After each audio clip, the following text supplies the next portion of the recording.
Merhaba Nurayat Hanım. Hoş geldiniz. Nasılsınız? Teşekkür ederim. Sağ olun. Siz? Teşekkür ederim, ben de iyiyim.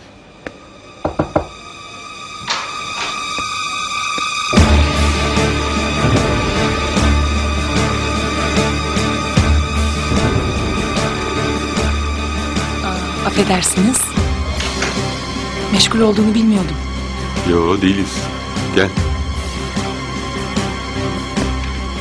Asu Hanım'la tanışmıştınız değil mi? Resepsiyonda tanışmıştık. Evet. Nasılsınız? Teşekkürler siz. Teşekkürler. Ben izninizi rica edeyim. Tabii, Fotoğraf çekimi için sizden haber bekleyeceğim. elbette. Yemek sözünüzü de unutmazsınız umarım.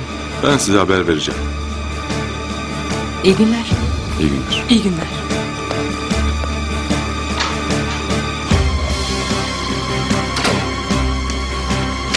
İyi günler. İyi günler.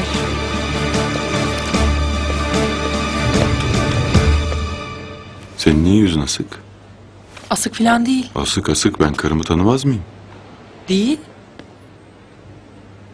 Otur. Bir şey içer misin? Oo.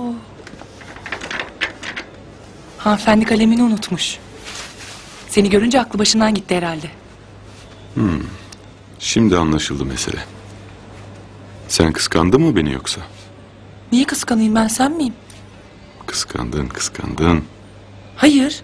Evet, Hayır. evet. Evet, hiç hoşlanmadım o kadından.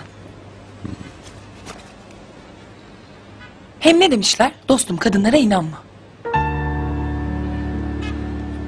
Sen şimdi benim lafımı bana karşı mı kullanıyorsun? Hı?